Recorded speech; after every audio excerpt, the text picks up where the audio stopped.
ఐపీఎల్‌లో overseas players ఓవర్‌సీసే. చెప్పానంటే ఆ ప్లేయర్ ఇండియన్ పిచ్‌లకి అలవాటు పడుంటే యావుడు కట్టమే ఆయనని. యెస్ కరెక్ట్ చెప్పినవే బట్లర్ బాబాయ్. నువ్వు అన్ని పిచ్‌లకి అలవాటు పడున్నావు. మన జీటీ తరపు నుంచి దుల్ల కొట్టాలిగా. టీమ్ మారుండొచ్చు, పైసలు మారుండొచ్చు. కానీ గేమ్ మాత్రం మారది. హైదరాబాద్ ఉప్పల్లైనా, అహ్మదాబాద్‌లో అయినా దంచి కొట్టుడే. బట్లరు నువ్వు హైదరాబాద్ ఉప్పల్లో ఆడనంటే అహ్మదాబాద్‌లో అన్నట్టు కాదు. గుండెలల్ల ధైర్యం ఉండాలే. ధైర్యం ఎందుకువే కమిన్స్ చేతిలో బ్యాట్ ఉంటే చాలు. ఐపీఎల్ 2025 మెగా యాక్షన్‌లో హైయెస్ట్ అమౌంట్ పెట్టి తీసుకున్న ఓవర్‌సీస్ ప్లేయర్ నేనే. బట్లర్ తాండవం చూస్తారు ఈసారి. నువ్వే అట్లా అంటే మా కావ్య అక్క నన్ను 18 కోట్లు పెట్టి రిటైన్ చేసుకున్నది. ఇంకా మా ట్రావిస్ సెట్‌కి 14 కోట్లు పెట్టి రిటైన్ చేసుకున్నది. యో నాకు 23 కోట్లు వే మరి ఒర్రుతున్నానా నేను? ఎస్ హైయెస్ట్ పేడ్ యాక్టర్ మా క్లాస్ అనే. కమిన్స్ బ్రో నాకు కూడా 21 కోట్లు ఇచ్చి రిటైన్ చేసుకున్నారు లక్నో వాళ్ళు. అమాస పుణ్యానికి ఒకసారి ఆడుతో నీకు కూడా 21 కోట్లు పెట్టి రిటైన్ చేసుకున్నారు అనువే.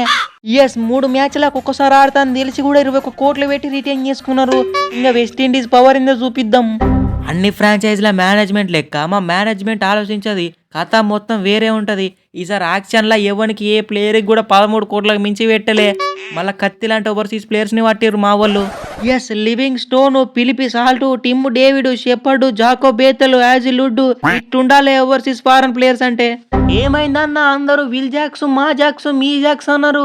విల్ జాక్స్ అన్న ఇంగ్లాండ్ స్క్వాడ్లో ఎక్కడన్నా కనిపిస్తాడా? కనిపియ్యడు. మీకు ఎక్కడ చూసినా ఎక్కడ విన్నా కానీ జాకో బేతలు, బట్లరు, సాల్ట్ ఇవే కనిపిస్తాయి, ఇవే వినిపిస్తాయి. బేతలు మన ఇంగ్లాండ్ క్రికెట్ బోర్డు గురించి తెలిసిందే కదా. కొత్త కొత్త పిల్లలకి ఛాన్సులు ఇస్తుంది గట్నే ఉంటది మన టీంలో. ఏగా బేతలు తమ్ముని వదిలేవే జాక్స్. మన ముంబై ఇండియన్స్ చూసినావా 5 ఇండియన్ ప్లేయర్స్ని రిటైన్ చేసుకున్నది. తర్వాత ఆక్షన్లో నిన్నుగా మిచెల్ షాట్నర్ని, బోల్ట్ని కొన్నాం. ఇక ఫారెన్ ప్లేయర్సే, ఇండియన్ ప్లేయర్సే. రోహిత్ అన్న మేము కూడా మీలాగానే 5 ఇండియన్ ప్లేయర్స్ని ఒక ఫారెన్ ప్లేయర్ని రిటైన్ చేసుకున్నాం. కానీ యాక్షన్ అయిపోయేసరికి బాయిల బకెట్ అయినంత పని అయింది మా స్క్వాడ్ మొత్తం.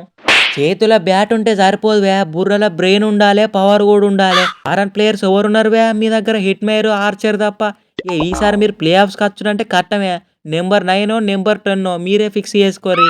పోనీ తమ్ముడు వాళ్ళనేమంటానో కష్టపడి 3 సంవత్సరాల నుండి మెల్లమెల్లగా టీంని బిల్డ్ చేసుకున్నారు. తర్వాత బ్లాస్ట్ అయిపోయారు. ఇక వీళ్ళు క్వాలిఫై కావాలంటే మళ్ళీ మ్యాక్సిమం 3 ఇయర్స్ ఆగాలి. అయినా ధోని అన్న టీంలో foreign players Devon Conway, Rachin Ravindra, Sam Curran, Pathirana, Noor Ahmad వీళ్ళుంటే సరిపోతుందా? పర్ఫార్మెన్స్ కూడా ఇవ్వాలి. అయినా ఇంతమంది ఉంటే ఏంది చెప్పు, ఆడేదే 4. శాంసన్ వాళ్ళు ఆడతారు. ఎందుకంటే వాళ్ళ మీద మేము డిపెండ్ కాం కాబట్టి ఎవరు ఇష్టం వచ్చినట్టు వాళ్ళు ఆడతారు. ముఖ్యంగా ఏ ప్లేయర్ మీద ప్రెజర్ ఉండదు. సరే నువ్వు అన్నట్టే ఓవర్సీస్ ప్లేయర్స్ పర్ఫార్మెన్స్ ఇవ్వలే అనుకుందాం. అప్పుడేమున్నది మన ఇండియన్ ప్లేయర్స్తో ఆడికి వెళ్తాం. కరెక్ట్ చెప్పినావు ధోని భాయ్. యాక్చువల్గా 100 ఎంఎల్కి తప్ప ఇంకెవరికి 10 కోట్ల దాకా పోలే మనం. పెట్టిన 10 కోట్లు ప్రాఫిట్ అని నిరూపిస్తా జడ్డు బ్రో ఐపీఎల్ స్టార్ట్ కానీ. ఎంతైనా ఇండియన్ ప్లేయర్సే, ఫారెన్ ప్లేయర్సే. ఏడలేని సరుకు మా కాడ ఉన్నది. Tristan Stubbs, Harry Brook, Jake Fraser, McGurk, Faf du Plessis, Donovan Ferreira, Mitchell Starc డుల్ల కొట్టేద్దాం బాయ్స్. ఎంతమంది ఉంటే ఏంది రావులు, ఎక్స్పీరియన్స్డ్ ప్లేయర్ ఉన్నారా లేదా చూసుకోవాలి. మేము చూడు 5 ఆస్ట్రేలియన్స్నే తీసుకున్నాం. అందమాన్ ఎక్స్ప్రెస్ అయ్యర్ బ్రో కేకేఆర్ల నుంచి పోయి పంజాబ్ని మంచిగానే సెట్ చేసుకున్నారు కదా. Jos Inglis, Marcus Stoinis, Glenn Maxwell, Marco Jansen, Aaron Hardie, Lockie Ferguson most of the players 4-5 ఆస్ట్రేలియన్సే ఉన్నారు. అవును గంతే మరి. అయినా కేకేఆర్లో ఎవరున్నారు వేరు అసలు? గంభీర్ బాబాయ్ లేడు ముందటనే నడిపిస్తానికి. 10వ పొజిషన్ రాజస్థాన్ వాళ్ళు ఫిక్స్ చేసుకుంటారు. మీరు 9వ 8వ చూసుకోర్రి. ఏందయ్యారన్న ఫారెన్ ప్లేయర్స్ లేరా?